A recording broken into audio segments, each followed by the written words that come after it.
Artist to Art. I'm Aaron Jack Leinart. We're going to be here with Jose Trujillo. I'm really excited. He's over in Arizona. So, hop, skip, and a jump. We're jumping around. So, thank you for being here. I really appreciate you being here. Thank you.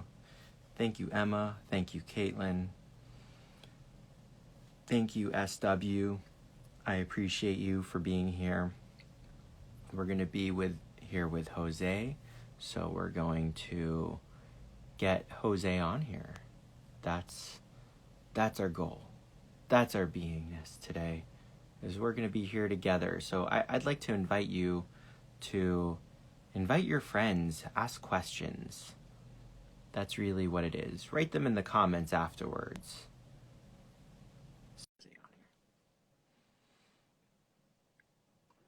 Thank you. I appreciate the hearts. Hey. What's up? How's it going, Aaron? Good. How about you? Good, good. Wow. Bright day in the studio. Yeah. A little coffee. Nice. I just had my espresso and now it's tea time. Oh, nice. So, thank you so much for having me. Appreciate it. For sure. I've appreciated how many lives you've been doing and you've been sharing your process. Just pouring my tea right here. Pouring the tea. Okay. You've been doing a lot of lives lately. Yeah. Just kind of, just shoot, just I try not to think about it so much. Just kind of shoot and go. And sometimes one person shows up. Sometimes, sometimes I get 10 people showing up. Sometimes nobody. And then so I see keep you doing with it. like 20 people. Yeah. Sometimes I'm like, oh, there's like what? Sometimes I'm like, I'm the only one. What's up? And then I'm like, oh, there's like 30 people watching. Yeah, that's happened. It's kind of crazy like that. Isn't it funny? It's like, and then so many people can watch afterwards, right? Right.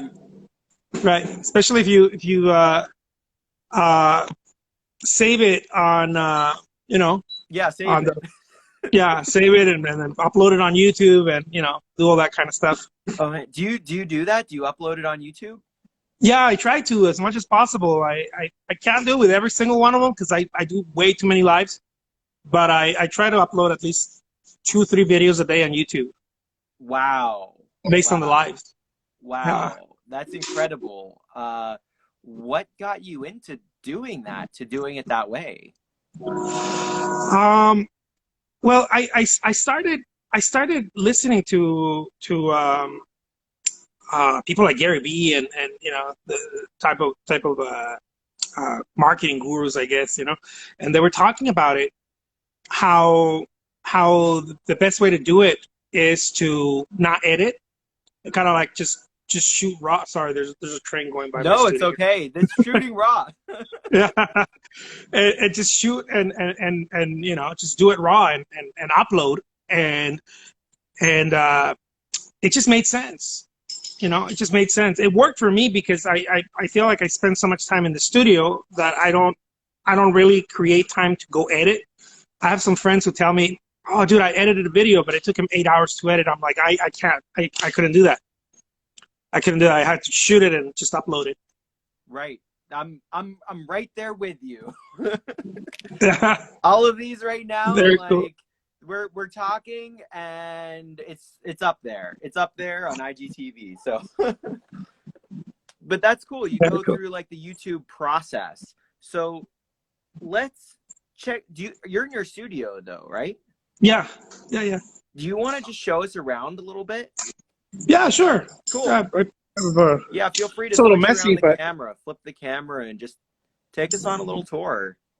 Cool. I'm always like looking at just your canvas. I want to see like the behind the scenes, Jose. What you do. What's your setup?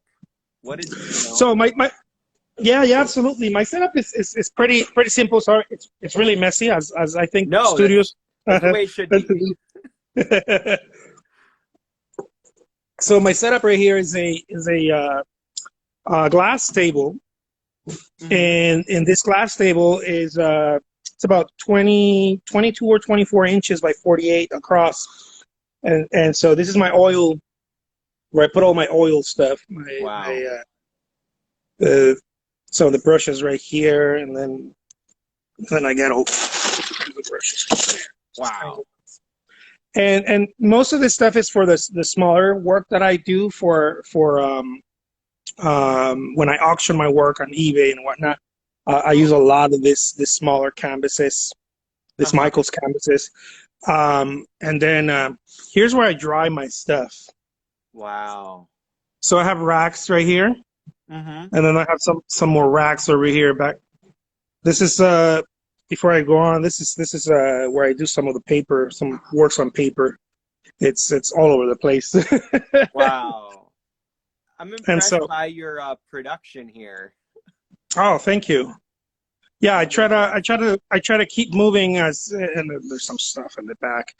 And we have my assistant Marcel is over there packaging artwork. Say what's up, Marcel. Oh yeah, we can have him on here. I'd love to meet Marcel. Marcel's gonna be packaging artwork. I'm sorry, Marcel. No, no, I want to see him packaging artwork. I want to see what that's like. I was just packaging up artwork last night. So we were Oh, like really? online messaging. So I'd love to see your process of that. Absolutely. And this is some of the stuff that it's ready to go. Uh, Wow. just work, just try to. And of course, it's like I said, it's like it gets super messy from time to time. That's good. So That's good. right on this side, I have some works on paper. I have racks here for works on paper, Uh-huh. larger works on paper. Uh-huh. Um, and we just had this for my kiddo, so that we could have some fun right here. Yeah. You know, I don't play. I'm horrible at it, but we're gonna try to make it work somehow. So yeah, Wow. this is pretty much the studio. I try to. Oh, and he skateboards, so I put that there for him, so that way Wow. it could be a family thing. Wow. Wow, that's So incredible. can I show what you're doing, myself? Yeah.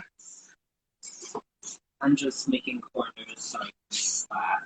So sometimes when the paintings are, because they're oil during winter, sometimes they get wet on the certain bubbles in the corner. Mm-hmm. Little bubbles like blue. And so we tell the customer, sometimes the customer's like, I need it now. And, I don't want to wait because I'm going to have it framed or whatever. We do these little corners of cardboard, Mm-hmm. and we slat it. And we let the customer know that it's going to dry, it's going to finish drying over the shipping period. It's usually, depending, it's usually 2-3 days that it's been shipped. And during those days, it gives it enough time to finish drying. Wow. So it just depends on what the needs are, So Mm-hmm. this usually only happen not usually it only happens on during winter. So we have some paintings over there that need to be shipped out as well. But Mm-hmm. this stuff pretty much works like that. Wow. That's an impressive setup. Yeah, Thank totally you, loves thank your you. setup here. Oh, and I before I forget, right here. So we just finished putting together this space right here for the dog and my son share this space. Here he has his little Xbox and whatnot. So Oh, amazing. I get excited about that. That way he can be here. Be at home. Yeah, so this is like kind of your home away from home? Yeah. We try to. We live about 2-3 minutes away from here. We're downtown, and so we live downtown, and I always joke around. I say I could bike there, but I don't feel like it. So, but yeah, we live very close, and we spend a lot of time here. My family spends a lot of time here. It's my partner, my wife, and my son, and so we spend a lot of time in the studio. My wife helps me with orders that are getting accounts and things that's getting shipped and whatnot. And so, and we also have Ezra. We have another assistant who helps me with the online shops, and usually keep about two virtual assistants. But I haven't done that this year, so I don't know. Maybe a little bit later during the year. But yeah, we try to keep moving. Wow. What do all of your assistants do? Like what are all these things that you need help with in your studio that you just like can't quite do alone? The main thing is shipping, because of the production that I create. So the main thing is packaging and shipping artwork. An oil painting is about 10 days to dry. Absolutely. An oil painting is about 10 days. I'm sorry, I'm reading one of the comments. Go for it. Go for it. An oil painting takes about 10 days to dry. During winter, because I use walnut oil, it takes about 17 days sometimes. And so, I really have to push it, especially because I do auctions. A lot of the stuff that I do is auctions on eBay. And so the auction ends at 10 days. And then I tell the buyer, at least another week. And because it's going to take another 2-3 extra days with the carrier, I need to slat it. I need to make sure that the paint doesn't, if there's any little bubble, any paint doesn't get anywhere. So, but that was that. I just wanted to I wanted to get to that. But I'm sorry, I lost my train of thought. You were asking good. something? Oh, it's all good. So you're doing all of this with like you have this virtual world, this in-person world, like where you're painting, you're producing, you're doing the videos of it. We have a lot of artists on here that really just like would like to know, I think, what they could do more. And I think you do so much that they've got a lot to learn from you. Well, I don't know if that might be the case, but I do have placed myself in a position where I could get more stuff done in a day, in 24 hours, and I've learned a lot, messed a lot of things up and pick up things and whatnot. One of the things that I started doing from the beginning was figure out how I could earn income from this, because I needed to do it full time, So I spoke to my wife and we had this conversation. I can't keep pursuing this thing on the weekends.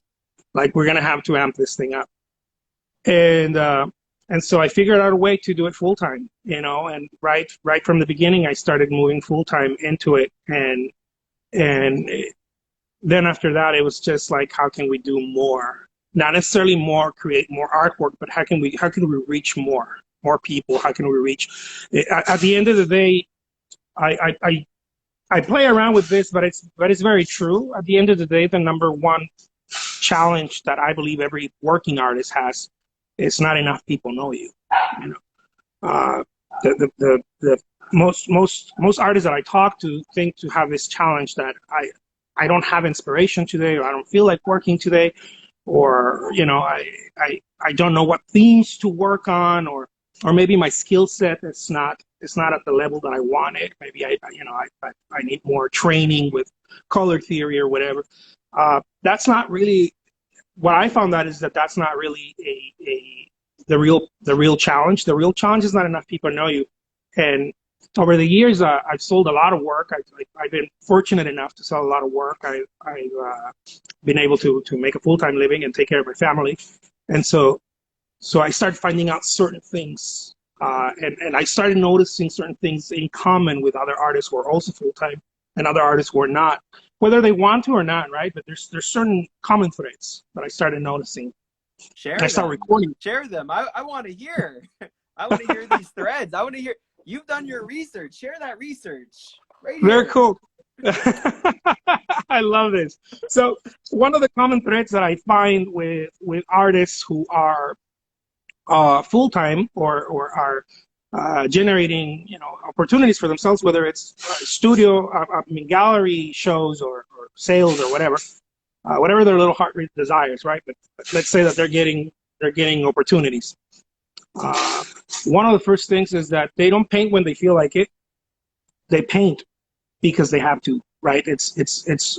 They're very professional. They do it whether I don't know, they got upset last night with their spouse or their car broke down or whatever. It doesn't matter. It's like sportsmanship almost. I'm going to go paint regardless of how the weather is today. Another thing is they're extremely prolific.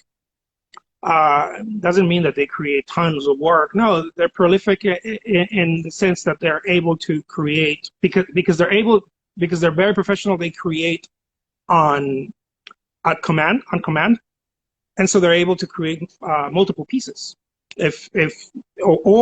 or multiple pieces a year. It doesn't necessarily mean multiple pieces a week or a month, but they're prolific. They are able to produce. Another thing that I've noticed is that artists who tend to have these opportunities come to them, they say yes a lot. They tend to say yes. So when a show comes, they say yes. They get into problems. They start getting into what I call good problems. For example, they sell the same piece in 2 or 3 different platforms, and now they have a problem. They because they say yes too often, they start getting into those types of problems. Like I mentioned, right now, one of the problems that I get into, or challenge, it's not really a problem. It's a challenge that needs something to figure out. Is I send out the paintings because people want the painting a little faster, and they're not willing to wait another week or 2 weeks or whatever for the painting, and so we're gonna slap them. Rather than saying, "Oh, I can't do that," you know what? Let's figure out a way. We're gonna create this little crate for the painting, and when it gets there, it's gonna be dry. And just make sure you grab it from the sides if you're gonna frame it or whatnot. During winter, right? We have that. You start getting all kinds of little challenges. One of the things that I go through is that at least once a week, I sold a painting twice to 2 different people. And so who do I say? I'm sorry, I already sold a painting. I can produce something. It's going to be different. It can't be anyway. It's not going to be the same. But those are the type of problems. I joke around and I say it's like owning a restaurant and having way too many customers and very few seating area. That's a good problem. I'd rather have that problem than, oh my God, nobody showed up today. No one's buying. No one's in my restaurant type of deal. Wow. Does that make sense? That's amazing. So that's a really good thing to have, to be at the specialty restaurant that's filling up, right? Yeah, absolutely. And wow. So, yeah. Yeah. So what other threads do you see? Because you mentioned, because these are for everybody who's joining in. We have a lot of people joining in. We're talking about threads that Jose sees for professional artists, like the ones who are doing it full time and really make it their full time living versus just doing it on the weekends. And so you mentioned like all these little problems show up because they say yes a lot. The main thing that I see is that they're constantly producing artwork to a athlete capability, almost like an athlete. They produce artwork probably about 7-8 hours a day. They're producing artwork. That's been around the sweet spot, is that I'm going to say 6 to 8 hours a day they produce artwork. They're sitting there, they're producing every single day, 6 to 8 hours a day. The rest of the hours is marketing. And the very good ones that I've noticed, the ones that get more opportunity, more sales, more of that, they're doing about 70-80% marketing and 20% creation of work. I mean, it's a lot of marketing, right? Whether it's paid advertisement or virtual assistants, putting or you, right? When you're starting out yourself, you're doing it yourself. I still do it myself. I still do a lot of that myself. Posting on LinkedIn. I recently started doing TikTok, that type of deal. Right. Things that it's trying to be in as many places, at the same time. The trick is, for me, right? The trick is I want to wake up and have 10 different things that I need to look at. Like someone contacted me on LinkedIn last night and said, "Hey, do you do commissions?" I want those questions, right? Yeah. Do you ship to Canada? How much is it to ship to Germany? And I want to buy this painting, but I want something to pair it with this other one. And can I have a different type of frame for this painting? Or I sold something on Cherish, or I sold something on Saatchi Art, and all of that happened while I was sleeping because of the amount of movement that was created during the day. And so Wow. that's kind of how I look at it. Wow, that's amazing. Could you list some of these platforms that you go on and sell? Because I feel like this is a really important thing for artists. Like, I don't know. I'm going to get my notebook here, but you should talk to the audience while I get my notebook, because the audience should be getting their notebook now. This is their moment, audience, to go get our notebooks and to be ready to write these things down. I'll be back in a second. I love that. And so one of the places, I guess, not one of the places. There's many places for artists to go put their work. There's a bit of a fear, I think. Like I mentioned before, what if I sell the same painting to two different people? And so the artists that I talk to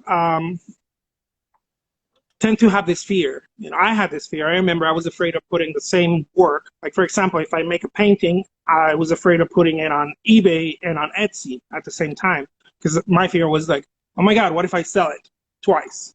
Or how am I going to keep up with all this inventory and all of that? And it's, being in business is messy. It just is. It's very messy, and it's just part of it. And you kind of start figuring out as you go. And some stuff may not work for you, some stuff may. But one of the things that I've done is try to be in different platforms at the same time. One of those platforms is Cherish. I think it's spelled like chair, but ish, chair-ish at the end. Another platform is, of course, everybody knows Etsy. Saatchi Art. I've been on eBay. One of the places where I sell my work, it's not a place, but one of the ways that I sell my work is through my email list. And that is a platform, whether people see that or not. Whether you have 10 emails in that email list or you have 100,000 emails, it's a platform. It doesn't matter. It's still a platform. People want to hear from you. Any place where people are waiting for you to drop something, to present something. And so one of the things that I recommend is dropping something once a week if you can. If you're very prolific and very productive, you should be doing it daily, once every day. Even if it's a small study or a watercolor, whatever it is, just so that you're constant and you're showing up. It also helps you in the algorithm, right? Because the more you're showing up, the more people click on it. It favors you. It favors you. And so that's something that I've done. Early on, when I started selling my work, I started on Craigslist. So that's, this is years ago when I first started. I started doing art sales through Craigslist. I would go. I remember because there was this problem that I encountered. Right, everywhere you go, you start encountering these things. They don't let you list too much. After 3 posts, I remember on Craigslist, they would ghost your posts. You can list more than 3 posts. The way to do it is you have to change your IP address. And so what I did is that I would go from Starbucks to Starbucks listing. So I would just drive up to Starbucks, list, make a post. So I would end up with like 20 different posts. I would go from Starbucks to a different, a friend's house. Hey, I'm here to list. I remember knocking on my sister's house, like, oh, I'm going to list something from your house because it's a different IP. I can change that. I know there's other ways of doing it, but that's the way that I knew how to do it because I'm not very computer savvy. So that's the way I would do it. I would just drive up to different places. I mean, this is about 15 years ago, I think, somewhere around there. And so that's how I started, wow. And I started making sales on the weekends. And that got me to start earning a couple of $1,000 every week. Wow. Just doing that. So selling artwork, inviting people over. And I made a YouTube video on it, and just inviting people over to sort of like an art sale. And then someone told me about eBay. They're like, hey, you should try eBay since you're like selling artwork. I was like, oh, cool. I had no idea what I was doing, and I was, just moving, like trying to figure out what the thing was, and then it just clicked. After kind of scratching for a little bit, scratching here, scratching there, trying to figure out, I was like, oh, eBay is an auction site, because I was trying to treat it like an Amazon site. Yeah. And I was like, eBay's an auction, and so the moment that I paid attention to the fact that it was an auction, I mean, I kid you not, in less than a year, I started earning over 100K on eBay. And then I just went 200, 300K, 400K. It was like this thing opened for me in different platforms, and I started understanding something. There was a common thread. And again, the common thread has been the same. It's you have to produce and you have to show up. And the more you show up, the more people see, and this has always been, I try not to do perfect work. I try to do work, and I try to do my best work, my best work. Like I'm going to go to the studio, I'm going to put myself there, and I'm really going to pay attention to what I'm doing, but I don't need perfectionism. I need to get work done, and so that has helped me a lot. That's how I mean, this is one of the reasons I record stuff on Instagram, my lives, and then I upload them on YouTube. And most people tell me, oh my God, no, you should do this, you should edit it. I'm like, no, I have a thing going where I just do stuff and I just put it up there, and over a period of time, people start following you. They do. And so I have over 20,000 subscribers on YouTube, but it's not a lot, but those people are paying attention. So every time I post something during 24 hours, I know I have 1,000 people that are paying attention to what I said, And so what if I go and do that in 7 different platforms, And so it turns very easily, the numbers start, moving. And what if I do that not once a day? What if I do that 2-3 times a day? Or what if I do it 10 times a day? And so, the numbers really start working in your favor. And this is something that I encountered early on, where I would share this with artist friends, and they would say, oh my God, no, what if you show up too much? I'm like, I don't know, the local attorney in my town shows up too much, and he seems to be getting all the business. So, like, he shows up too much. I turn on the TV, he's there. I watch a bus go by, he's there. I'm like, I got to learn something from this guy, He's on everything. He's on everything. Just like you, you're on everything. Yeah, postcards, pick up the phone, call 3 people if you can, and just remind them who you are, what you're doing. 3 people that know you, that bought from you before, that attended a show. Have a lead capture page where you are exchanging something of value for their email, that type of deal. It all adds up. It starts adding up. One of the things that I've noticed is that people want something to be the thing that saves them. Like, oh my God, if I just had 1 million followers on Instagram. Well, yeah, we all would like that. That'd be nice. But what if you just have 1,000 followers on Instagram that actually listen to what you're saying? What if and they're not listening to what you're saying 24/7, but what if you post something and 100 of them pay attention? And what if you do that 2-3 times a day? You have 300, it's three times the exposure of that. What if you go do that in the rest of the platforms? And what if you send out a couple of postcards? What if you send out a couple of emails? And, and so I try not to go for like, what's the one thing? What if you sell a painting and you tell yourself, you know what, if I sell a painting once a week, I'll keep half for me and half for whatever, and 20% of that is going to go for Instagram ads or Facebook ads or whatever. And, like little increments, but they start adding up because because you're attacking it from so many different sides, that type of deal. Wow. I hope I'm not overwhelming anybody with this No, kind of stuff. no, you're doing perfect. I think people real, a lot of people really want to hear that. Like, because we can all go on your Instagram lives and see how you're painting and you're describing it in an amazing way. I mean, you such beautiful work. So I think this is so good to hear the behind the scenes in this way. I mean, that's just like, I like to attack it from different angles here. Very Art cool. is the I art. like that. I That's why like that. we're talking shop here and inviting you in on it. um so what other things do you see as like well, I want to hear more threads, but I'm also curious about this like eBay thing. Like, what did you learn? So one of the things that I've noticed is that every platform needs to be first thing, you need to be there, right? You need to be in the platform.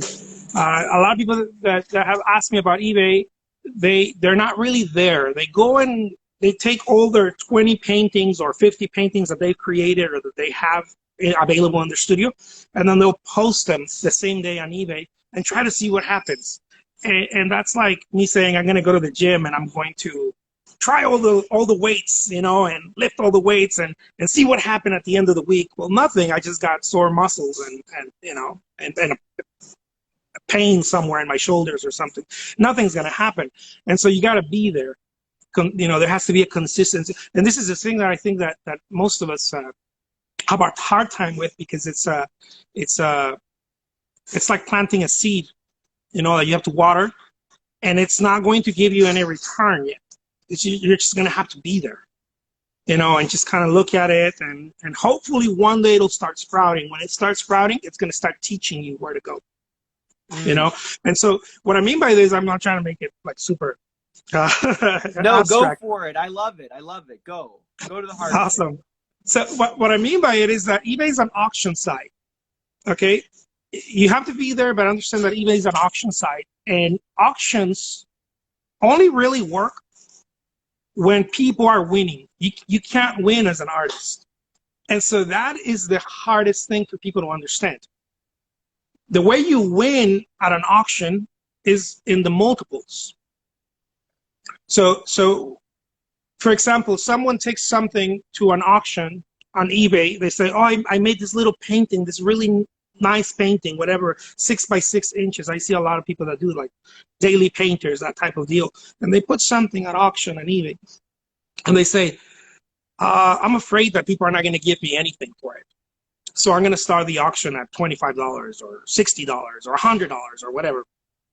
Well, that's great, but the likelihood of that selling, it's very low. It's going to sit there. One, because again, we always go back to problem number one or challenge number one. Not enough people knew you. If my last name was Kardashian and I painted, I'd be people would know who I am, right? I put something on eBay and like, oh yeah, Jose Kardashian, of course, right? We know who he is, going big, but nobody knows me. So I have to go and find my value in the artwork, not in my name. And so I know this is very it's common sense, but like they say, it's not very common. Common sense is not that common always. And so what I recommend artists is go get something that you were to put in a gallery for, I don't know, $300-400 at least. That's the value in a gallery. Do your best at that art piece, and start it at $1. And I know that this is always a fear, right? What's going to happen? What's going to happen is that people are going to start paying attention if it actually has value. If the painting actually has value, this is not for someone who's dabbling with paint and they're trying to learn how to do it. It's not a person, because what the only way people can really see the value of your work is if they feel like you've invested energy into it. It either has to have skill set or energy in there. And skill set is energy over years, right? It's energy over years. Like what Picasso said, that painting That drawing took me 20 years and I think something like that, 20 years and 20 minutes, you know. It really, you know, right? It really took him 20 minutes or 10 minutes or whatever, but it was 20 years to get to that level to just take him 20 minutes or whatever. So I don't want to make it too confusing, but when people, awesome, Share it. when people don't, you know, when people don't know your name, you know, you don't have built a name for yourself or some sort of influencer or fame or whatever. The only thing they can grab the value, it's the artwork. It's the only thing. And so I'm very artwork centric. I always tell people, always go back to the artwork because not enough people know you. The artwork has to be top notch. And I don't mean top notch as in, oh, it's so avant-garde. No, you have to actually have put effort into it because people don't know you, so they can't say, oh yeah, that's a Picasso. It's a doodle, but it's a Picasso. No, this person actually put years into their craft or they put a couple of hours into that piece, right? Put energy into it. And if you didn't put a couple of hours, maybe you put a few years. And this is what I do. I've been painting for over 20 years, and some of my small paintings only take me about 20 minutes to make, you know? And so it's not the 20 minutes, it's the 20 years behind it, right? And so people that are starting out, I highly suggest make sure you at least take a couple of hours in it, you know, really put some energy into it. You know, if you've been painting for a little while, put an hour at least into it. Really get in there and honor it and put energy. Other people will honor it too. One of the biggest mistakes that people do when they go on eBay or places like this, where very fast marketplace, is that they try to shoot anything in there. Just kind of throw stuff on the wall and see what sticks. That strategy doesn't work long term. I tried that strategy before. It doesn't work long term. People keep coming back because you keep giving your best energy, you know. And so that's the way I look at it. I hope that was made sense somehow. Yeah. So you're saying to put it for $1, like start it off with $1, and whatever it sells for, and just keep going. Yeah, if it's sold for $1 and no one, like, you can always say, you know what, I'm not doing this, right? But you can stick it out and start getting yourself a group of people that actually start buying it. And so over time, that group of people starts growing. When I started, my stuff was selling for, you know, $40. Like most of the stuff was selling for $20, $40. I still sell stuff for $40. You know, every now and then I still sell, but my average has grown to $200 a piece, right? Small pieces. So I mean, if you do 2 or 3 of those, if you just do 2 of those a day, you're talking about, I mean, easily over 10K a month, 100K a year. It's very simple, you know. It actually is very simple, but I think artists, we tend to complicate things. I think those things are very simple. Get something of a lot of value and offer it for less. One of the things that I learned early on is I want to give you $100 of value, and I'm only going to ask 20 for 20, you know, back. But I want to give you as much value as possible. If what you paid for my painting is the same amount. I think your audio changed. Oh, sorry. You know, I don't know what happened. I don't know. Do you have a headphone? It's like a little bit, like, very high pitched. Oh, it's very high pitched. Yeah. Maybe, I don't know what. Do you have some headphones? Let me see. Yeah, I do have some headphones. Let me check real quick. Yeah, no problem. No problem. So I just want to thank you all for watching. Make sure to follow Jose. Make sure to follow me, Aaron Jack Line Art. Just go up there, follow me. I'm here every Tuesday. I was here yesterday, Monday, with Artist Opportunities. I'll be. Let me see if this. Oh, that's amazing.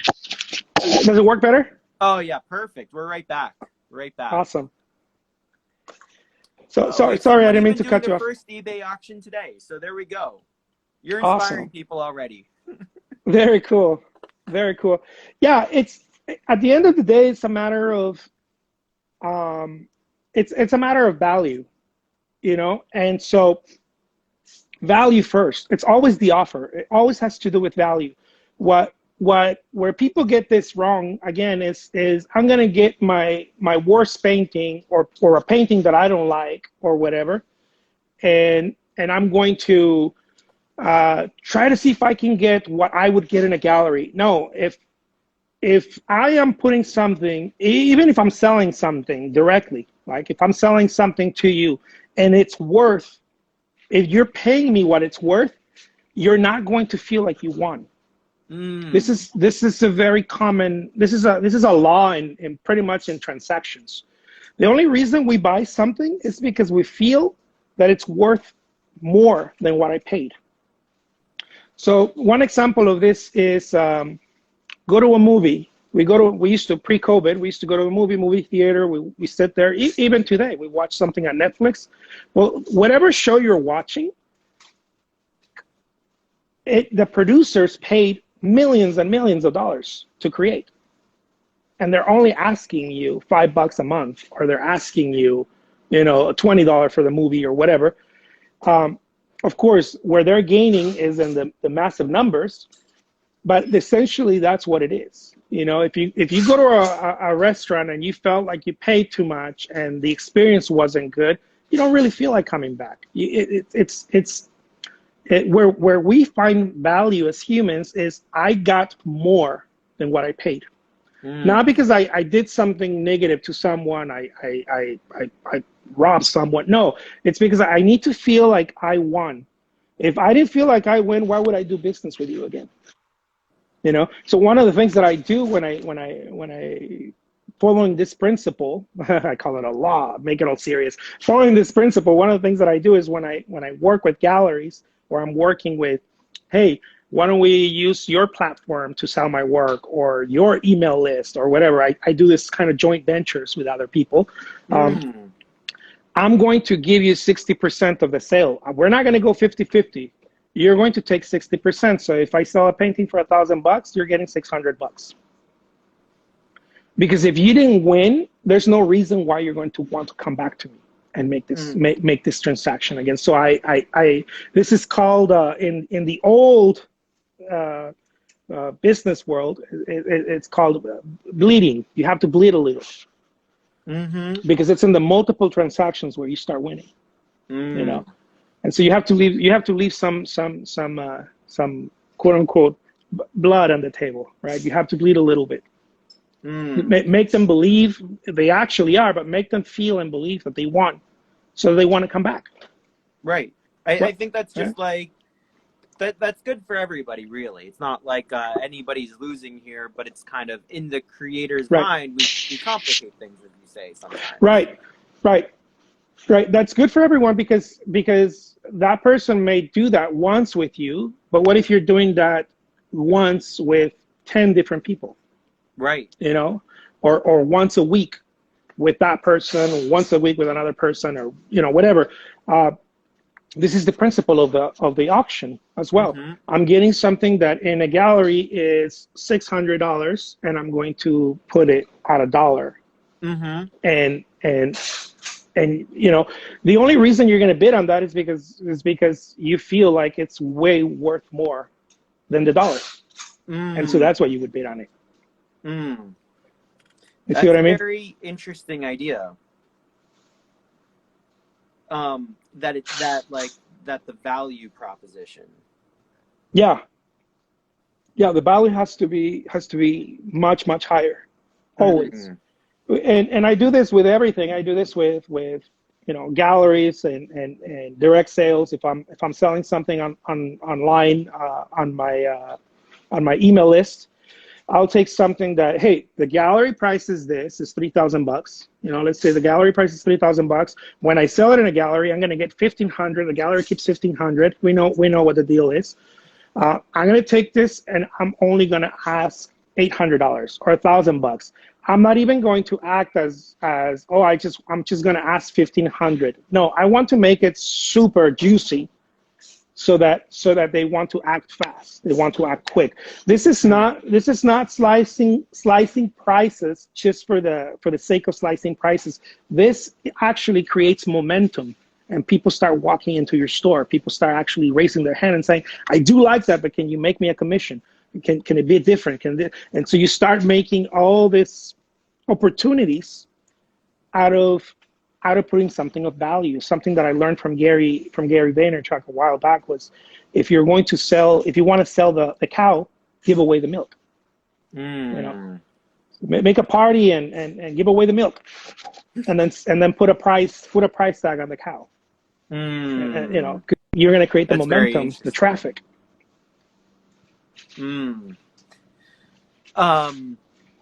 So what do you tell them in your email list? Like, do you say, like, this is a $3,000 value here for $800 for limited for like this amount of time, or what do you do? What do you say? So what helps a lot is, if you've had any shows before, take a picture of the price tag, you know, of the gallery show, or the whole thing has to be sincere, right? Of course. It has to be sincere, it has to be real, has to be legitimate. Otherwise, it's not going to work. Yeah, it's not going to work, and it's just not good business. So take a picture of the price tag, or if you know that your painting is worth that because you've tried to sell it, you know, and sometimes you've sold it in a gallery or whatever, or on the retail price. What I do is that I show them the painting, and I first talk about the painting and talk about how awesome it is, and the price tag of the painting. Right, the price tag of the painting, or the price of the painting, the retail price. This is a $3,000 painting. It's amazing. I just wanted to show it to you. And you talk about the painting, and you get them to get involved with the painting. You're not selling it. You're only showing it to them, and you're talking about the artwork. You don't hit them right away with I'm going to slice the price. No. You're going to show them the painting and talk about it. What inspired you to.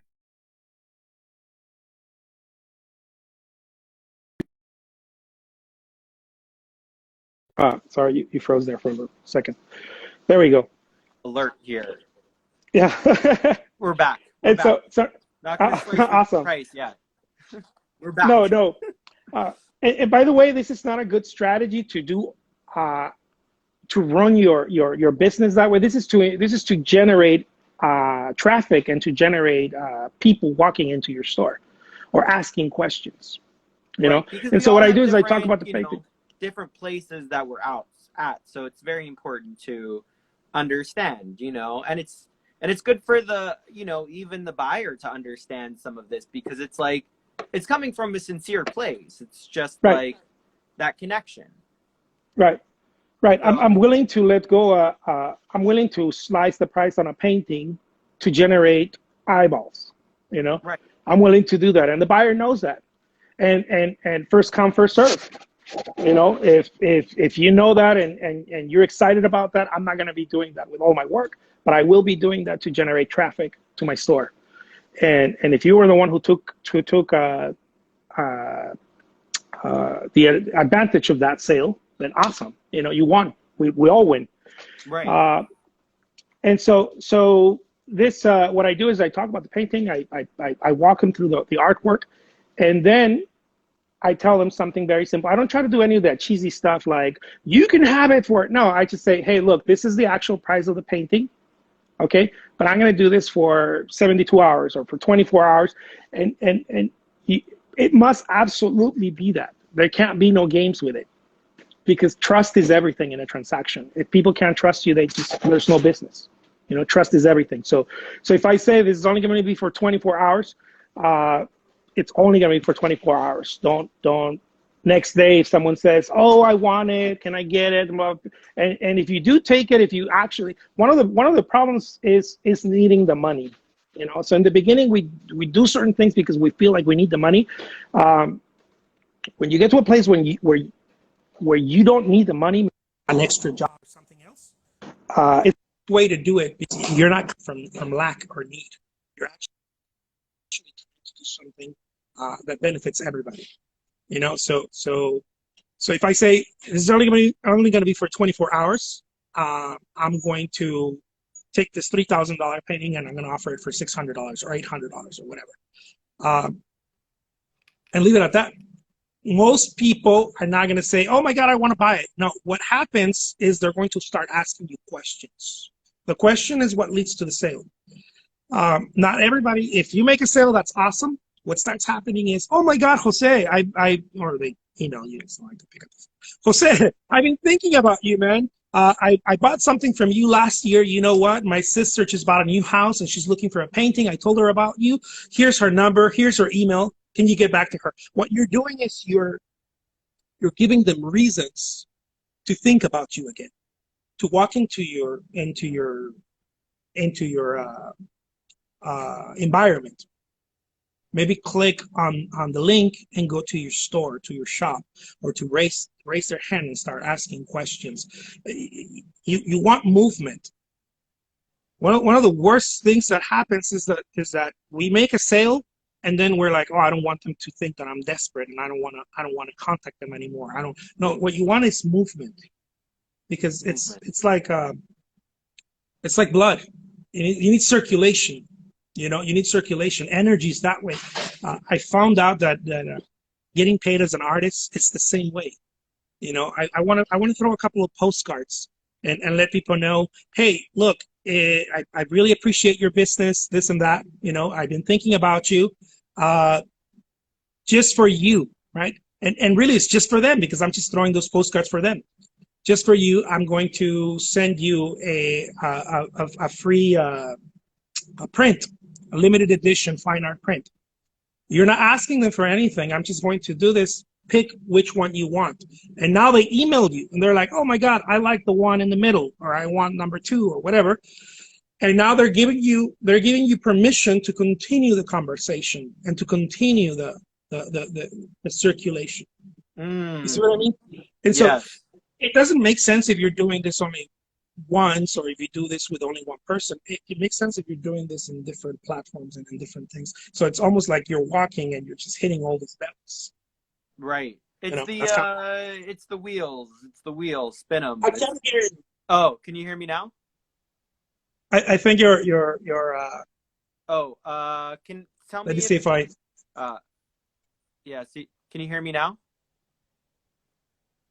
I'm not able to. Tell me in the comments if you're able to hear me or not. Let's see. Can you? Sorry, guys. I'm not able to hear.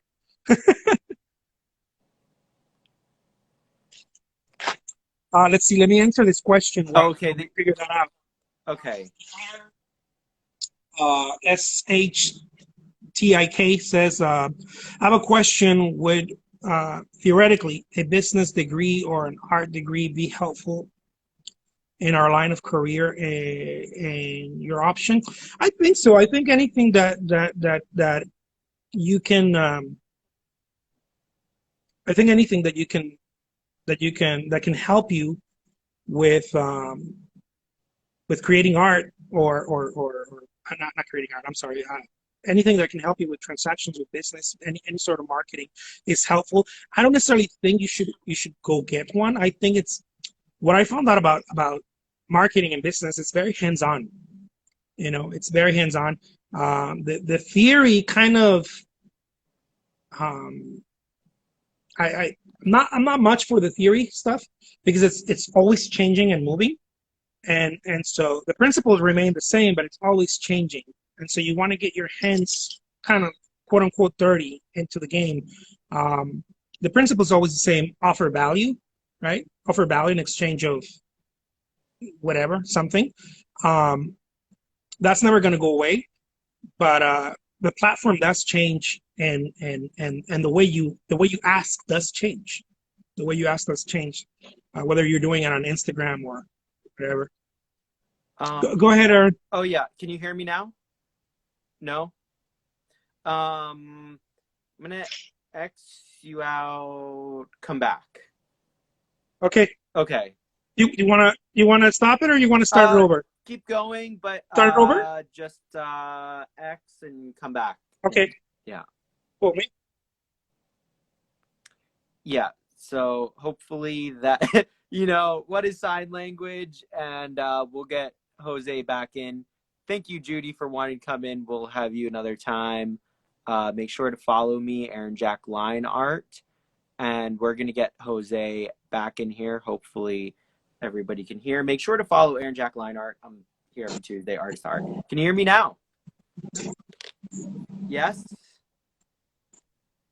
Can you hear me? Yeah, I can hear you. I'm back. Oh, perfect. Oh, Cool. amazing. Amazing. Yeah, so everybody, we have questions. Make sure to follow Jose right now. I think you should be able to go up here, or why don't you spell it out for them? So if they're not doing it, they should write down and go follow you. Right. Yeah, absolutely. It's Jose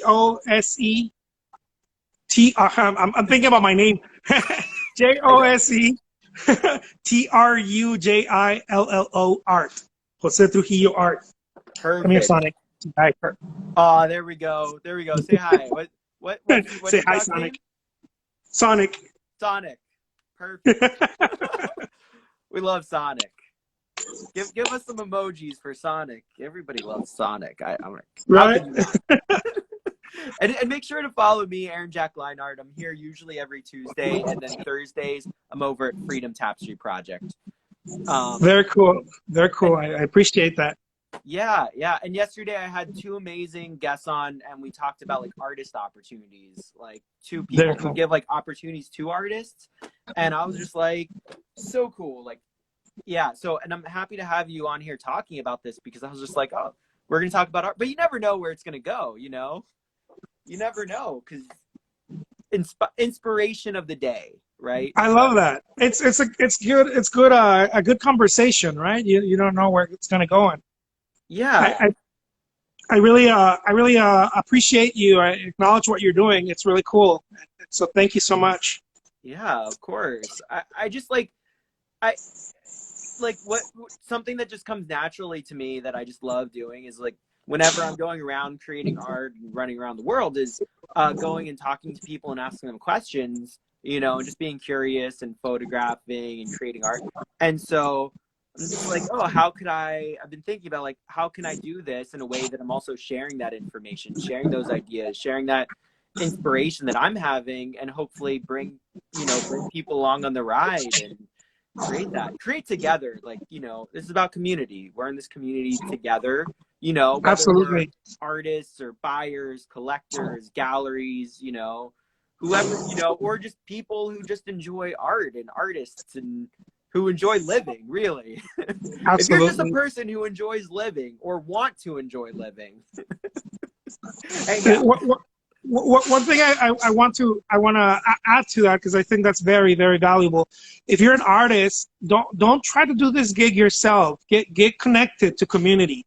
Get connected to groups or people who are doing it, or a partner. Maybe you're not very good in marketing or business or whatever. Connect to someone who is, connect to someone who is and learn from them. Or maybe they want to do it for you, whatever the thing is. It's not a one-person show. You want to connect. I look back and I'm like, I could not do this by myself. This has been a team effort. At any given point in my studio, there has been at least five of us, and so it's a team effort. It definitely is a team effort. It's not a I'm going to do it by myself. And this is not a cowboy movie. Wow. It's a collaborative effort, it seems.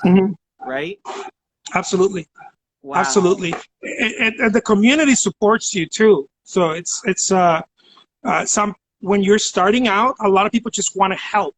And so take advantage of that. They might not find your work, top tier or top notch, but they believe in you and they want to help. And so take advantage of that. Get the help. Especially when you're starting out, I feel like the universe favors you. It wants to give you a push. That's how I feel, anyways. Yeah. I don't know if that is it or not, but. Well, I think that's kind of it. Is that also like having gone so far, we have that thing to help out other people start that journey. And I think that's kind of like also what we're doing here is wherever people are on that journey is just by talking about it and bringing this out from behind closed doors, bring you all in on it. It's, I don't know. I feel like that's kind of everybody finding their way to help each other, you know. Right. I, Right. and that's what I found so much, is that the more that I help out, you know, it comes back around, like spin those wheels. Absolutely. Yeah. I feel like the world works like a planting. You know, whatever you Mm-hmm. plant, it sprouts. Whatever. If you're putting good buys, you get good buys back. The more you do it, the more you get. It's the same thing. You know. Let me just answer to Yeah, go for it. Constance was asking if all five are artists or just me. No, not five artists. I'm the only artist, but five people that help me with packaging, with marketing, you know, opening stores. I couldn't possibly do it consistently and persistently without my assistant Ezra opening stores and dropping new content in those stores. We also use things like Hootsuite, and we also do it natively. So we do different stuff. What I mean by this is there's a service you can rent or buy. It's called Hootsuite, where you can drop content. That works also for some of the platforms. Other platforms is better if you do it natively, meaning that you do it in real time. That you actually take a photo of your painting and you say something about it with a couple of hashtags. Boom! It's much better if you do it natively. But some of the others, like Twitter and some of the platforms, it's fine if you're using Hootsuite. So we use a multitude of things. We could not do it, I think, or I could not do it if it wasn't for all the people that have helped me, including most importantly, the buyers, right? There's just no way to do anything unless people are buying your work. Everything is, at the end of the day, is a business, and I'm very mindful of that. It is a business, but it's a very beautiful thing because it's not just transactional. It's people trying to raise you, trying to lift you. And that, to me, that's like, I think about it, you know, I get a little teary-eyed, but I think about it like the people, when you're starting out, a lot of people are buying your work because they just believe in you. It's not because they want to buy the work necessarily. They just believe in you and they're like, I want to support this. And you start getting this support from all these people around you. And to me, that's like, it's the most beautiful thing, you know? It's kind of like when musicians that your auntie, your friend, your girlfriend start going to your show, you know, that's the most amazing thing. They're the first ones there. Right. And they're the last ones there. And they're the last ones there too, yeah. When you really need help, they're the ones there too. Yeah. Right. Right. Oh, we got a question down. Oh, we have a few questions. What local traffic CA, what social media do you use the most? What social media do I use the most right now? I think I'm using the most Instagram, probably. But I feel like I use them all equally. Like I'll go on to the Facebook groups, you know, the same day that I'll use Instagram natively. I'll do lives. I'll drop content on the wall. I also spend on ads. You know, it is very important. I just want to put it out there. Ads do work, I know, but you have to sign up to it. Like you have to. It can't be like, I'm gonna run a $10 ad and see what happens, and then you know, of course, you got to do it according to your possibility. But sign up to something, even if it's $2 a day or $5 a day. Don't stop. Just keep doing it because it pays you dividends as time goes by. It's not just showing it to 100 people. It starts showing it to 600 or 800 people. It starts showing it to more people. And so ads is one of the most interesting things, but it comes with time. You have to, you know, I see ads as like going to like people that go to the gym. You know, it's over a period of time it starts actually paying you. And so I'm a very big believer in ads. We're just about to rank up our ad budget on Instagram. I believe very, very strongly on Instagram ads. Right now, I've been growing about 200 followers, 100, 200 followers a day on Instagram. we're planning on ranking it 10 times so that we start getting 1,000 followers a day. That's the idea, right? So we'll see. We'll Wow. see how that goes. Can I ask what Uh, your ad budget is right now for yeah, Instagram? yeah. My ad budget right now is $30. 30 $30 bucks a every day? day. Yeah, $30 a day on just on Instagram. I also use Facebook ads to create to grow my Facebook fan page, and just different ads. I also use Facebook ads to generate leads. I'll give you this video or I'll give you this article, really juicy. Just type in your email type of deal, that kind of stuff. I do that stuff too. Lead generation, what they're called, lead funnels. Funnels. Yeah. I don't use the funnel. There is a website that's called Funnels. I don't use that. I don't have anything against it. I just don't use it. I'm very old school. It's very mechanical. Type in your email and I'll deliver this article or this video to you. But I do have different ads, ad budgets and for different platforms. But I find Instagram right now. I find Instagram to be extremely lucrative, and not just lucrative in the sense of like, oh my God, I'm getting paid all this money, but just the amount of opportunity that comes from Instagram. I'm just going to tell this to artists. I wish I would have started using like dropping ads on Instagram a lot sooner. I wish I would have started my ad budget there years ago. I didn't because most of the stuff that I've done is organic. It's just kind of muscle, just say at 2 a.m, getting back to people and writing comments and whatnot. But ads are, I can't stop talking about them. And be careful because it does grow. Like $15 a day, it's about over $400 a month. $30 a day, it's about $1,000 a month. And so $1,000 a month is $1,000 a month, on ads. And so do be careful what you're doing, but I highly recommend doing it every day. Wow. Have you found any particular types of ads work for you as an artist? No, I don't. My ads are like very, posts? just post. My ad. I actually use the automatic. I don't know it. I'm not savvy with it really. One of the things that I've learned over the years is if you do something enough, it starts working. If you just stick around, it starts working, and it starts working really nice. What ad people out there are trying to teach people is like, oh, I can get you the results fast. But if you think about it, you don't really need to get the results fast because you're in there for the long run.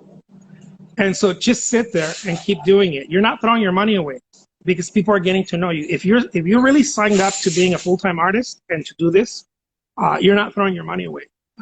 It's costing you more than not enough people know you. That's really the It's a marathon, not a sprint here.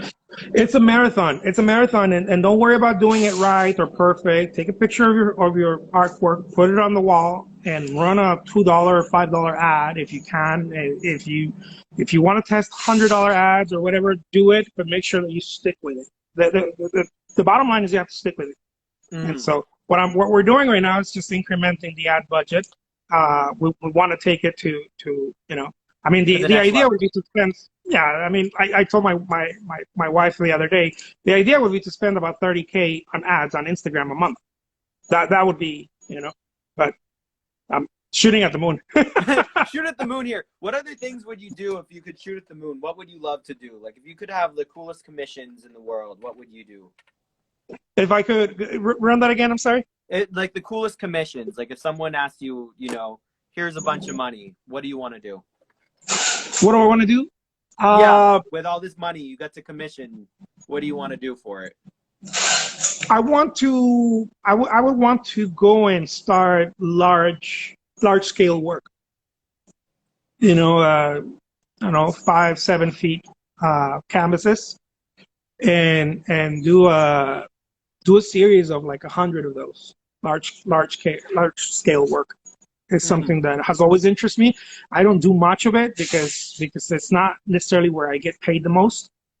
I do sell them, but you know, every now and then, as opposed to the smaller work. The smaller work gets sold right away. I think because also online it's much easier to ship and all that kind of stuff. So Right, right. That's very interesting. So you'd love to do some 5 foot, 5 foot, 10 foot canvases here. Okay. yeah, that's where my passion is. I used to paint very large, and then when I went online, I started painting small. Interesting. Interesting. Yeah. It's very interesting because I found like the screen size, it's all limited by the screen size. So like Yeah. no matter what size we're painting, I could be painting something this big or this big or this big, and it's all the same size on the screen. Online is super tricky that way. I can't wait to see what video is going to do. I know that Etsy started allowing videos in there, you know, so you can present your work and put a video in there. I think context is very important, and that's something that I'm looking to try. When even on eBay, something that I would like to do is take a photo of me next to it, you know, for scale, right? Doing a painting, a large painting, and take a photo of me, you know, that kind of deal. Because context is very, very important. Someone sees your painting and you have a price point of it, whatever it is, 2, 3, 10K or whatever it is. They can't really, you know, the brain can only do so much at a time. They can't really imagine it. Oh, I'm gonna, yeah. I'm going in circles. But yeah, Augmented reality is coming yeah, into our world. yeah. I think that's going to help a lot. Although also for very serious buyers, they know, you know, they see something and they see the measurements and they're like, okay, I know what this measures. So they're very serious. They've done it before many times. But new buyers, I think we're missing a lot of the market with new buyers because there is no context. People can see a painting, the little image, and they're like, oh, that painting is not, you know, it's not really valuable because in their mind they're looking at this little image, but it might be a 30 by 30 inches painting that looks really nice on a wall, but it'll get confused for a 6 by 6 inches, you know, little plein air or little. Right, right. That's a very, very interesting point. Yeah. You're going in that direction to show it in context and to like what Yeah. that context is. So those are the next steps for you, it sounds like. Absolutely. That's the idea. Yeah. So what other advice do you have for like some of these other websites, like quickly? So like give us a rundown. Cherish, Etsy, Saatchi, email list. What are your key tips here? If you're starting out, what I would say is get your work and start slowly putting it in as many different places as possible, or get your work if that scares you, because that scares most people when they're starting out. Yeah. Because the maintaining of it's like spinning plates, and so I understand. I remember feeling that. If you're starting out, what I would even recommend even more is go to every social media platform and start dropping content at least 3 times a day in every single one of them. Not once a day. It's going to take too long unless you're editing and you're making them super flashy and super nice. And if you're doing that, it's probably costing you a lot of time. I'm talking about going on TikTok and say, hey guys, I'm right here next to my easel. I'm going to paint something. Catch you guys later. Boom. Upload it. Do that 3 times a day. Do that on every single social media platform until it allows you to put a link. Because on TikTok, after about 1,000 followers, you can put a link there. And so until it allows you to put a link and then drive all that traffic to your one shop, whatever that shop is, whether it's your Etsy or your Amazon or your eBay or your Saatchi art, it doesn't matter. You don't have to have many shops. If you're starting out, what I would do is go get as much traffic as you possibly humanly can. I would spend at least 70% of my time. You know, if I'm painting 3 hours, I have 10 hours to do my work. I'm going to paint for 3 hours. 7 hours, I'm going to divide it up, and I'm going to do everything humanly possible to drive traffic to that work. I'm going to go on Facebook groups, and I'm going to start posting and liking and talking to people. And it's not one thing, it's a bunch of things, right? I'm going to go do that for a little bit. I'm going to do that for 20 minutes. And then I'm going to move on to Instagram, and I'm going to do an Instagram live for 30 minutes, an hour, whatever, and then move on and do something else and keep doing all these things and remind people, hey, you want to check out my artwork? I'm here on Etsy. Click the link. That's all you got to do. And just do it as often as possible. Wow. So you like Etsy as a platform for like the selling. Yeah, because it's set prices, So it's like on Saatchi, it's awesome, but the down, everything has a down. Yeah, an up and a down, everything. And so Etsy's really cool, but you don't really get the buyers that are spending. It's not big ticket items. For the most part, it's about people spend their $300-400. Sometimes you get lucky, you sell something for $1,000. But the sales are more common, especially when you keep them under $500. They're very common. Saatchi art, you can sell something for $2, $3, $5, $20,000, but they keep about 50% of the sale. I don't think it's 50%, but it feels like that. It feels like 50%. And so Saatchi's it's like putting it in a gallery, basically. Mm-hmm. So big ticket items. Big ticket items. Yeah, I wouldn't put $300 paintings on Saatchi. Right. Or I would put something at least $1,000 at the very least. Yeah, so that's 1,000 plus. If you're doing smaller works, stick with like Etsy, right? Stick with Etsy. Right. Then when you start moving to the $1,000 or $5,000 works, then you can bridge that gap with Saatchi and build that. Yeah, and keep in mind, it's like putting it in a gallery. They're gonna keep around. I think it feels like 50. I don't know exactly the number, but I know that if I sell something for $3,000, I know I end up seeing about $1,500 somewhere along the way out of that. Eventually. Yeah, it takes a while for the sale, for the process to go. Not a while, but sometimes it takes about 3 weeks or a month before you see the sale, the money go to your account.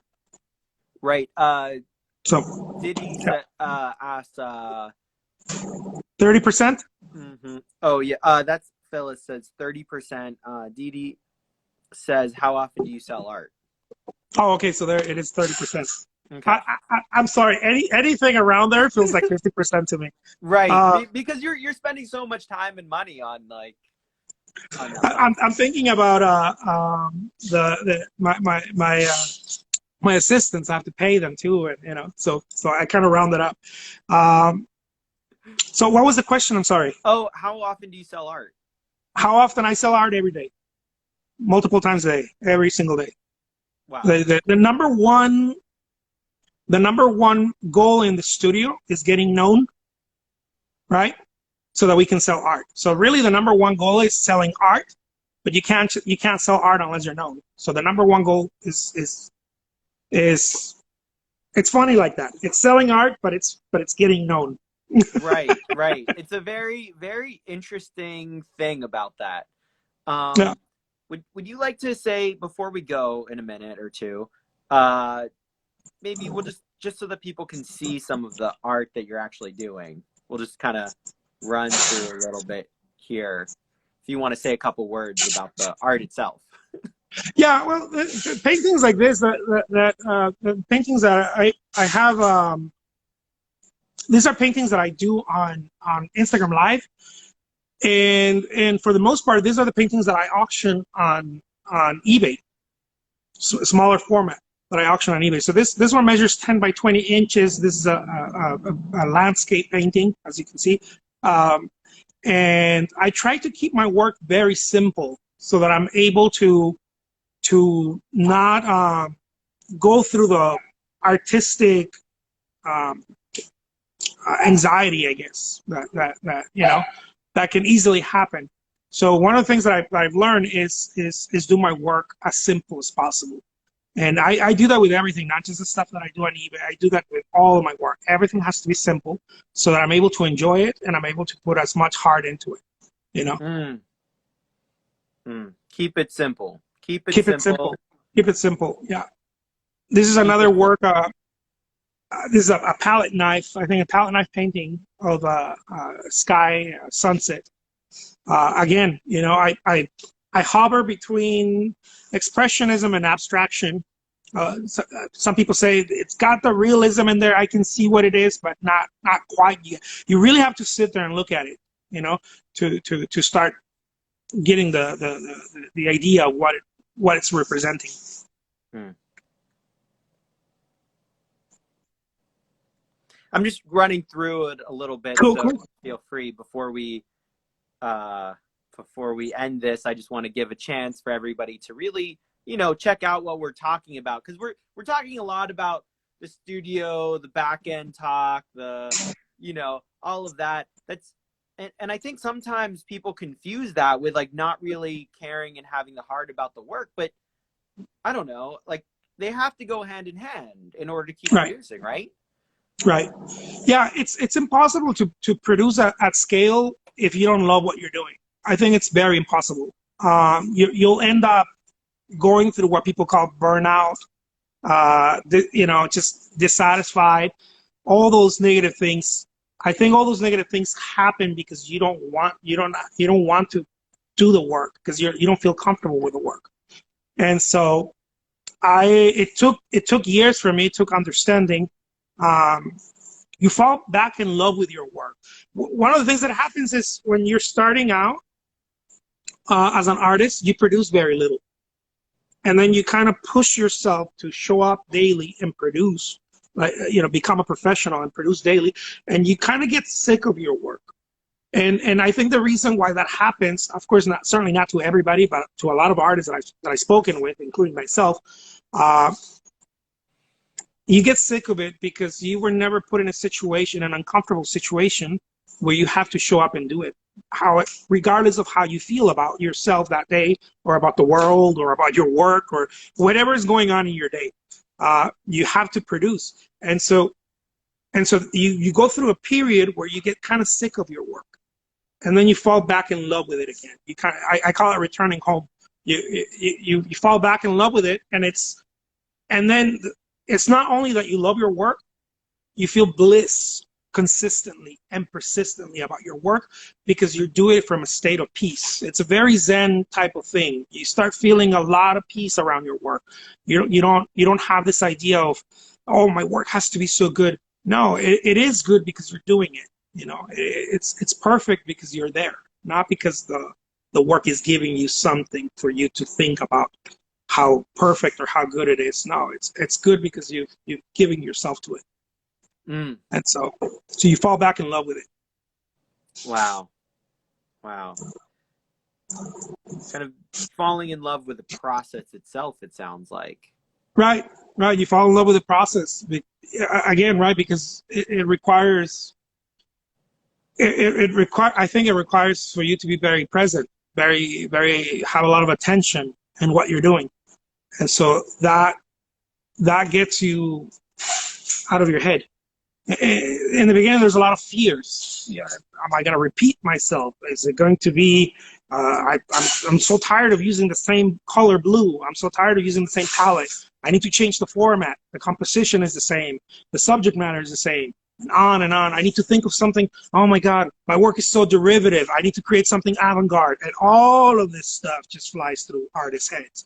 And at some point, you have to overcome that and go above it. And once you go above it into clear sky, then you find out that your work is really special.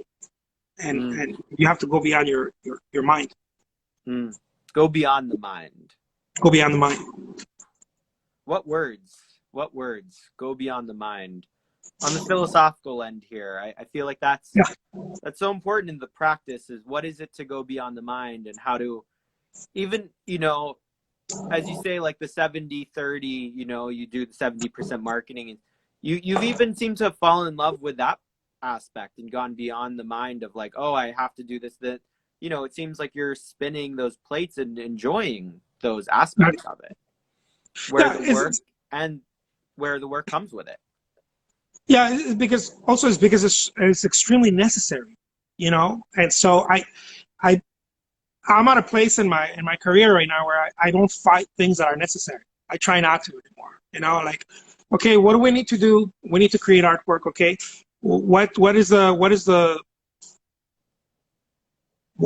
we going to do? We need to create artwork for what? What's the reason?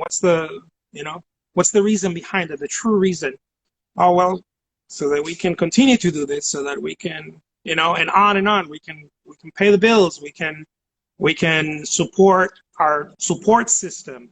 And you know, when you're an artist and you have an art studio, you sort of create an ecosystem. Now you have things that you have to pay, and you have to do, not necessarily have to, but you chose to, right? You have assistants, you have things to ship out, and so you have to do something to support that ecosystem. And so you come to peace with it, and you're like, okay, so this is something I chose. I have to show up to it now, you know. And so you don't fight it anymore, and you don't make it, you don't personalize it. This is not me. Oh my God, I have to do this. No, this is part of the thing that you signed up for. This is what we do. Yeah? Chopping wood and carrying water. That's what we do. Mm, mm. This is the signed up. This is what you sign up for in this aspect of paint. If you sign up to paint in such a way, then these are the parts that you've signed up to do. Yeah. So what do we sign up for? I guess that's the question. At what point You have to did be you honest. decide? Hmm? I'm sorry. I was just saying you have to be honest with yourself as an artist. What did you sign up for? At What what you sign point up did you to? at what point did you decide, like, this is what I want to sign up for, or you knew, like, this is what I am signing up for with this?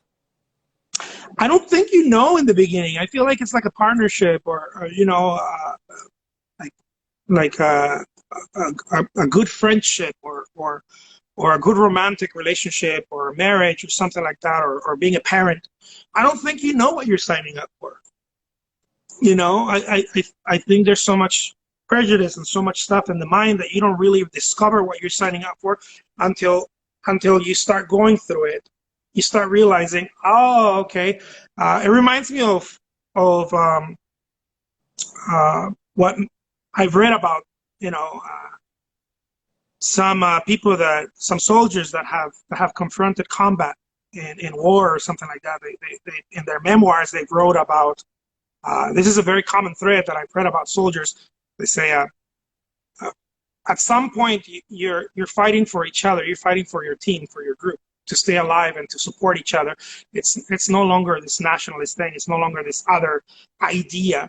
It's you're fighting for your brothers, right? At some point, and I think, and now I've never been in that situation. I'm just saying Yeah, stuff I read. this is your metaphor. You're reading it as Yeah, metaphor. yeah. And so as an artist, I think it's the same thing. You go into it and you have no idea really. Like, you have this idea, but you don't really know. There's not a deep knowing until you're going there in and out, day in, day out, you know, and then you start really understanding why you're there. It unfolds for you. The idea that you have in the beginning is often very superficial. Interesting. And to allow that why you went into it to change, and to accept that in others, I think that's also an important thing. That those reasons change, right? Absolutely. Yeah, and it changes. You know, again, it changes. You think you're going into it because you want to be this famous artist, or you want to make a living as an artist, and then, or whatever, and then it starts molding and it starts changing. And especially if you're open to it, it changes very nice. But if you are very rigid, it slaps you first. It slaps you around. It slaps you around before you start getting the hang of it. Like walking into the ocean. Yeah. Yeah. Try to fight the waves. They'll hit you. Yeah. You either surf it or it slaps you around. Yeah. Find a way to roll with the waves. Yeah. That's I don't know. I like to sit in the wave. I mean, speaking of waves here, the boat. I love the boat. Do you ever find yourself like keeping some of them? Be like, oh, I need to keep some of these. No, I used to, but not no more. Someone asked something. I think Sacred Songlines asked something along these lines. They're guessing that if I'm selling everything because I put it on auction. So yeah, everything that goes on auction gets sold. But also, if you put stuff on, if you offer stuff, eventually it's going to sell. So everything sells. You know, it might take a month or it might take 5 years, but it's going to sell. I promise you that it's going to sell. If you're offering it, so I don't try to keep stuff anymore. It's like if I make it, it's like it's gonna find a home, either in 5 minutes or in 5 years. Who knows? But it's gonna find a home. It's gonna be there. You know. Wow. Trying.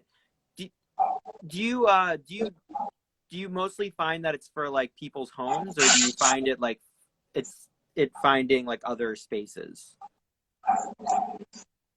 Let me. Can you repeat that again for me? I'm sorry. What sort of spaces do you find your work finding? Like, is it mostly people's homes, or is it like sometimes commercial? Or So I've been through different phases. Most of it is people's homes. I've sold over 30,000 art pieces. So most of it is people's homes. A lot of it also has been because I sell to interior designers and resellers and places like that. It ends up in decorating offices or hotel lobbies, stuff like that.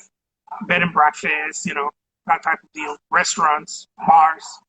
how do you find? Do the people just find you through these different platforms that you're using, or do you have any specific ways that you work with interior designers or something like that?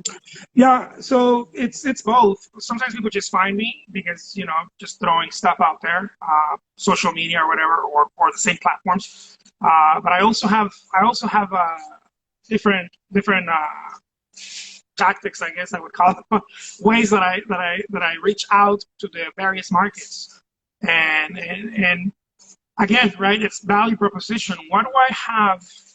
What do I have of value that this person wants to listen to me, and not buy something from me right away. In the beginning, that's the idea, right? Can I sell something? But as you're progressing in your business, you're not trying to sell something right away. What you're trying to do is get them to know that you exist, so that when they're ready to buy, they come to you. And when they're ready to talk about, artwork, they mention your name. Because we buy from people, not necessarily people we like, we buy from people we know. The only reason I drink this stuff is because it's all over the place. It's not necessarily because I like it so much. It's there, right? I'm driving around. It's like, oh, okay, well, go drive through. It's there, right? It's available. It's available. It's available. So you against counter belief that make yourself, Picasso yourself, hide yourself. We're not in that world anymore. You need to become available. You need to show up, and not everybody's going to be Banksy. Some people will, but not everybody. We have to show up, and we have to, shake some virtual hands due to COVID right now. I don't suggest anybody shaking hands, but shake some virtual hands. Rub some virtual elbows. You got to become available. You got to let people know that you exist, so that when they're ready to buy something or they're ready to talk about art, they say, "Oh, have you heard about Trujillo's art? Have you seen his work, or whatever?" You want them in you want them to have your name in their mind quite often. My phone, Aaron. My phone's about.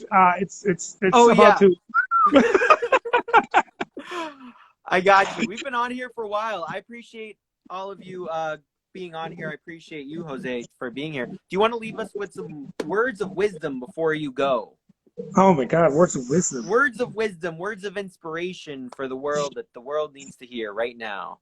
I love that. What would be the words of wisdom? The words of wisdom, I think that I don't think I have words of wisdom, but I'm going to give it a shot. Words of inspiration, maybe. There you go. I think it would be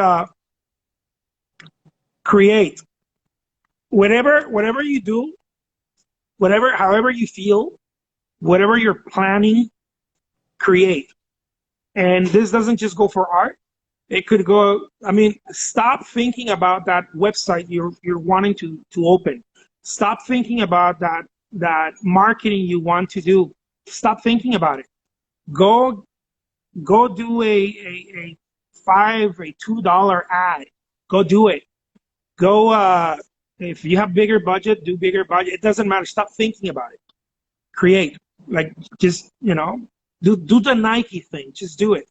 Just do it, but I would add, do it and repeat it. Don't just do it once. Repeat it. Repeat the action. The action needs to be repeated. So Wow. there it is. Wow. Thank you. Do it. Create it. Do it again. I love it. And one more time, how do we spell your Instagram handle here? It's JOSE TRUJILLO art. ART. Jose Trujillo art. You can find me there. Thank you so much. Thank you so much. Aaron, where can they find you? I'm sorry, I forgot to. Oh no. You can find me at Aaron Jack Line Art. AARONJACKLINE art. So Very that's cool. where you can find me. And I'm here. I'll be back here in about 20 some minutes with another amazing artist. I'm here every Tuesday, Aaron Jack Line Art on Instagram Live. And Thursdays, I'm over at Freedom Tapestry Project across the world. So very cool. I like that. Yeah. We've got a curator, Samia's in Syria. We've got a producer in LA. We're just making the world beautiful, bringing freedom together. So thank you. Awesome. Changing the world, man. So I appreciate it. Changing. Thank you. Making Thank the you for the world a better opportunity. place. Just do it. I love that. Thank you. Right. Thank you, everybody. Thank you. All right. Thank you so much. I just want to thank you, the audience. Take a moment here. Make sure to add me, Aaron Jack Line Art, before you go. Make sure to add Jose. I really appreciate you all being here and being here with us, and hopefully taking something away, taking some notes, taking some ideas, painting with us. I just really appreciate you being here. And if there's anyone who you really want to see or any ideas you're really curious about, just DM me. Send me a message. Make some comments. Let me know if you learned something on these lives. Make a comment below the live, and make a comment below and share with me what you learned, because that way I can learn and we can all learn together and reference each other. This is the community. So thank you. Add Jose and add Aaron Jack Line Art. Add me on Freedom Tapestry. Making the world a better place together. Thanks all. I'll see you soon.